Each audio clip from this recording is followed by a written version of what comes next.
जय हिंद साथियों, आपका मेरे इस चैनल पर बहुत बहुत स्वागत है। हम यहाँ पर पढ़ेंगे आज फिजिक्स के वो सारे क्वेश्चन जो या तो किसी एग्ज़ाम में आ चुके हैं और प्रीवियस एनटीपीसी में आ चुके हैं फिजिक्स के, जो कि बहुत ज़्यादा इंपॉर्टेंट क्वेश्चन है। आपका टाइम ना ज़्यादा ख़राब करते हुए आपका पहला क्वेश्चन स्टार्ट होता है। अब देखते हैं, और याद रहे दोस्तों, इसका जो भी आंसर आता है वो आप कमेंट बॉक्स पर ज़रूर कमेंट करें। पहला क्वेश्चन है आपका, निम्न में से कौन सा लेंस और कौन सा मिरर समान माना जाता है। यानी कि इनमें से कौन सा लेंस और कौन सा मिरर का जो वर्क है वो समान होता है। आपका जो भी आंसर हो, टाइम स्टार्ट हो चुका है, आपका जो भी आंसर हो वो कमेंट बॉक्स में ज़रूर करें। देखते हैं इसका क्या आंसर होता है। इसका आंसर है फर्स्ट, अवतल लेंस और उत्तल दर्पण। अवतल लेंस और उत्तल दर्पण। नेक्स्ट क्वेश्चन इज सेकंड, वायुमंडल का कौन सा हिस्सा अल्ट्रावायलेट किरणों को अवशोषित करता है।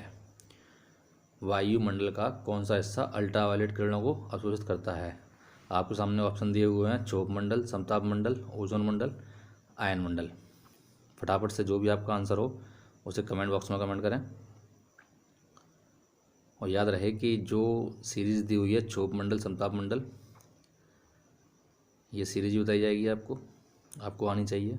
सही आंसर होगा इसका ओजोन मंडल। यानी कि वायुमंडल का जो ओजोन मंडल होता है वो अल्ट्रावायलेट किरणों को अवशोषित करता है और उससे हमें बचाता है। और दोस्तों, इसका जो सीरियल है, मतलब पृथ्वी से पहले कौन सा मंडल पड़ता है, उसका जो नंबर है वो इस तरीके से है। पहले होता है क्षोभ मंडल, फिर समताप मंडल, फिर ओजोन मंडल, फिर आयन मंडल, फिर वायुमंडल। ये आपको याद होना चाहिए, बहुत अच्छे से आना चाहिए। साथ साथ नोट करते चलें साथ साथ में, और स्क्रीनशॉट भी लेते चलें। नेक्स्ट क्वेश्चन है आपका, गुरुत्वीय विभव का विमीय सूत्र क्या है। गुरुत्वीय विभव का विमीय सूत्र क्या है। ऑप्शन आपके सामने है। जो भी आंसर है आप कमेंट बॉक्स में कमेंट कीजिए। टाइम आपका स्टार्ट हो चुका है। फटाफट से जो भी आंसर है आपका सिक्योर कीजिए उसे। इसका सही आंसर होगा कार्य बटे द्रव्यमान। फर्स्ट, कार्य बटे द्रव्यमान। नेक्स्ट क्वेश्चन है, याद रहे दोस्तों, बहुत ही इम्पोर्टेंट क्वेश्चंस हैं जो कि एग्ज़ाम में 101% आते ही आते हैं इनमें से। नेक्स्ट क्वेश्चन है, शुष्क हवा में नाइट्रोजन की मात्रा कितनी होती है। ऑप्शन दिए हुए हैं आपके, जो भी आपका आंसर है वो टिक कीजिए और वीडियो में बने रहिए, बहुत इंपॉर्टेंट क्वेश्चन आने वाले हैं। टाइम स्टार्ट हो चुका है आपका। जो भी आपका सही आंसर है उसे आप टिक कीजिए। सही आंसर होगा इसका 78%। 78%। दोस्तों, क्वेश्चनों का स्क्रीनशॉट लेते रहें साथ में। नेक्स्ट क्वेश्चन आता है आपका, निम्नलिखित नोबेल गैसों में से कौन सी वायु में नहीं पाई जाती। दोस्तों, ये तो आपको पता ही होगा कि नोबेल गैस टोटल 8 होती हैं, जिसमें से 4 आपको दी हुई हैं, जिसमें से कौन सी है जो वायु में नहीं पाई जाती है। आपका टाइम स्टार्ट होने वाला है। जो भी आपका आंसर है कमेंट बॉक्स में कमेंट कीजिए।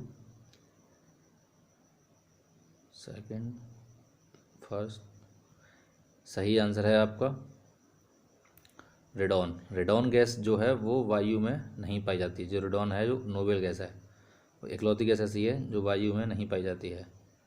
दोस्तों, ये आपके सामने जो दिए हुए हैं, ये 8 वो सारी गैसेज हैं जो कि नोबेल गैस होती हैं। फर्स्ट है ये helium, neon, argon, krypton, xenon, radon तथा ऑक्टियम। इसका स्क्रीनशॉट ले लें, बहुत इंपॉर्टेंट है ये, एग्ज़ाम में इससे आता ही रहता है। नेक्स्ट क्वेश्चन है आपका, पारिस्थितिकी की निम्नलिखित के बीच पारस्परिक संबंधों का अध्ययन है। यानी कि पारिस्थितिकी का अध्ययन जो होता है वो किस किस के बीच में होता है।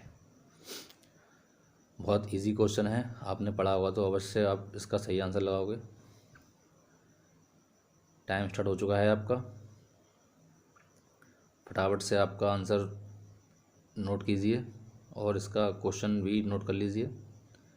सही आंसर है आपका जीव और वातावरण। जीव और वातावरण के संबंध को पारिस्थितिकी कहते हैं।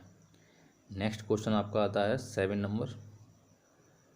यह है निम्नलिखित में से कौन सा एक जीवाश्म ईंधन नहीं है। निम्नलिखित में से कौन सा एक जीवाश्म ईंधन नहीं है। आपका टाइम स्टार्ट होने वाला है। जो भी आपका आंसर है उसे सिक्योर कीजिए और इसके ज़रिए आप बहुत अच्छे से अपना टेस्ट ले सकते हो कि आपने फिजिक्स में कितनी तैयारी की है। सही आंसर होगा इसका यूरेनियम। यूरेनियम जो एक ऐसा है वो जीवाश्म ईंधन में नहीं माना जाता है। नेक्स्ट क्वेश्चन इज सौर सेल द्वारा किस ऊर्जा को विद्युत ऊर्जा में बदला जा सकता है। ये क्वेश्चन कई बार एग्जाम में आ चुका है दोस्तों और फिर इसके चांस हैं आने के। इसके ऑप्शन आपके सामने दिए हुए हैं। सही आंसर जो भी है आप देखिए क्या है। टाइम आपका स्टार्ट हो चुका है।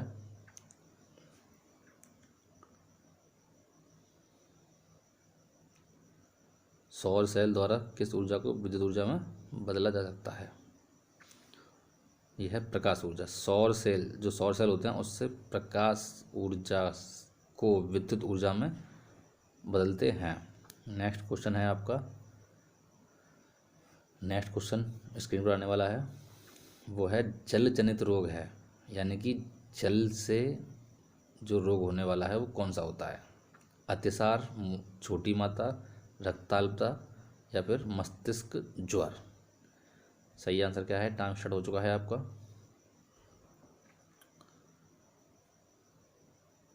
सही आंसर होगा इसका अतिसार।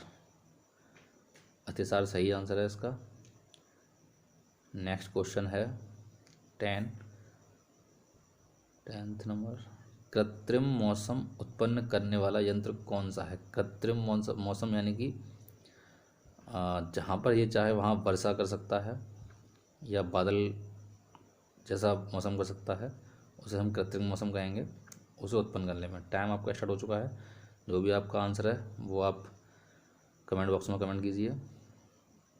इसका सही आंसर होगा साइटोट्रॉन। साइटोट्रॉन, बी नंबर, साइटोट्रॉन। सेकंड क्वेश्चन है आपका, हमारे देश में वन महोत्सव कब मनाया जाता है। हमारे देश में वन महोत्सव कब मनाया जाता है।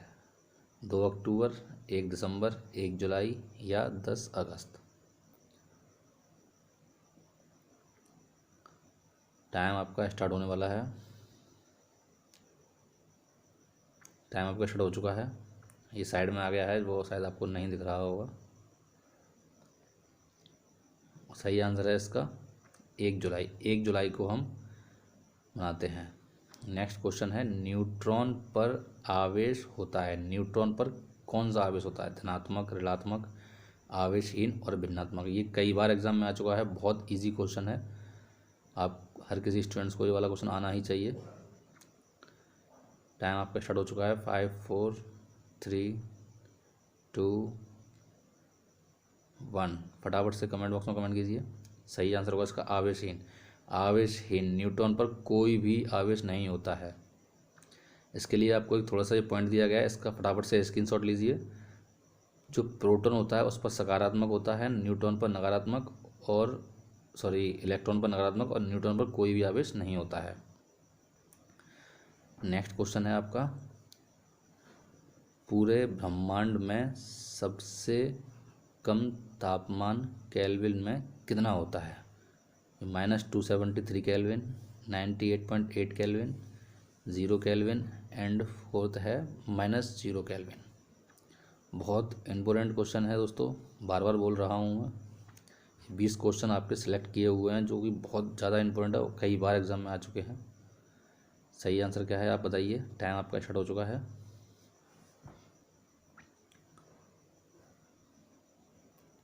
सही आंसर होगा इसका सी, 0 केल्विन।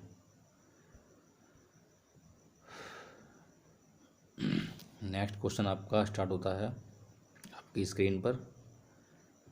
अपनी पूरी फोटो को प्लेन दर्पण में देखने के लिए दर्पण की लंबाई कितनी होनी चाहिए, यानी कि अगर आप किसी प्लेन दर्पण के सामने खड़े हो और आपको अपनी पूरी लंबाई देखनी है, पूरा शरीर देखना है, तो उस दर्पण की लंबाई कितनी होनी चाहिए? अपनी लंबाई की आधी, अपनी लंबाई के बराबर, या दुगनी, या फिर तीन गुनी? बहुत इजी क्वेश्चन है, बहुत ही रिपीटेड क्वेश्चन है, कई बार एग्जाम में देखा जा चुका है। ये टाइम स्टार्ट हो चुका है। जो भी आपका आंसर है, इसका सही आंसर होगा अपनी लंबाई की आधी। नेक्स्ट क्वेश्चन आता है आपका 15th नंबर, आपके स्क्रीन पर आने वाला है। दोस्तों याद रहे, इन क्वेश्चनों को आप या तो नोट करते जाइए या स्क्रीनशॉट लेते जाइए। नेक्स्ट क्वेश्चन है, अवतल दर्पण का प्रयोग इनमें से कहाँ होता है? अवतल दर्पण का प्रयोग कहाँ होता है? सेविंग मिरर, डेंटिस्ट मिरर, या गाड़ी की हेडलाइट में, या सोलर कुकर में? जो अवतल दर्पण होता है उसका प्रयोग हम कहाँ करते हैं? Saving mirror. आपका टाइम स्टार्ट होने वाला है। ऑप्शन आपके सामने दिए हुए हैं। जो भी आपका आंसर है उसे आप कमेंट बॉक्स में कमेंट जरूर कीजिएगा। टाइम स्टार्ट हो चुका है आपका। सही आंसर होगा आपका ये सभी में, इन सभी में हम अवतल दर्पण का प्रयोग करते हैं। नेक्स्ट क्वेश्चन है आपका, उत्तल दर्पण का प्रयोग कहाँ होता है? गाड़ी की साइड वाला शीशा जो होता है उसमें, या फिर मेट्रो के प्लेटफॉर्म दर्पण में, या इनमें से कोई नहीं, या फिर दोनों, ए और बी? तो जो आपका करेक्ट आंसर है इसमें वो आप लगाइए। टाइम आपका स्टार्ट हो चुका है। 3, 2, 1। आपका सही आंसर होगा दोनों, ए और बी। नेक्स्ट क्वेश्चन आता है आपका 17 नंबर, द्रव्य का संरक्षण नियम डाल्टन के किस सिद्धांत से संबंधित है? द्रव्य का संरक्षण नियम डाल्टन के किस सिद्धांत से संबंधित है? पहला, दूसरा, तीसरा, या फिर चौथा? टाइम आपका स्टार्ट हो चुका है। 3, 2, 1। सही आंसर क्या है आपका सामने आने वाला है? ये होगा चौथा, यानी कि जो द्रव का संरक्षण नियम है डाल्टन के चौथे नियम से संबंधित है। आप नेक्स्ट क्वेश्चन है आपका 18th, स्थिर अनुपात का नियम डाल्टन के किस नियम की व्याख्या करता है? जो स्थिर अनुपात का नियम है वो डाल्टन के किस नियम की व्याख्या करता है? पहला, दूसरा, पांचवा, या चौथा? ये ऑप्शन दिए हुए हैं आपके। दोस्तों जो भी आपका आंसर है आप उसे कमेंट बॉक्स में ज़रूर कमेंट कीजिए, जिससे कि ऐसे ही क्लास को लगातार बनाए रखें। Second, first. सही इसका आंसर है पांचवा। नेक्स्ट क्वेश्चन है, गैलीलियो के जड़त्व का नियम न्यूटन की गति के किस नियम का अनुसरण करता है? यानी कि जो जड़त्व का नियम है वो गैलीलियो ने जो दिया है वो न्यूटन के किस नियम का, न्यूटन की गति के किस नियम का अनुसरण करता है? प्रथम, द्वितीय, तृतीय, या फिर सभी को?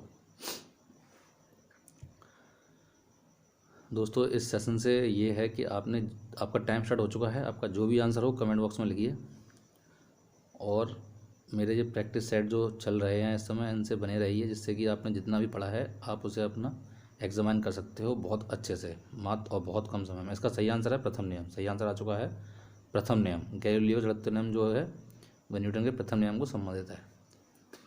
लास्ट क्वेश्चन है आपका दोस्तों, इस सेशन का लास्ट क्वेश्चन है, सूर्य किरणों की तीव्रता नापने का यंत्र कौन सा है? दोस्तों आपको क्लास कैसी लगी इस बात को आप कमेंट बॉक्स में ज़रूर बताइएगा।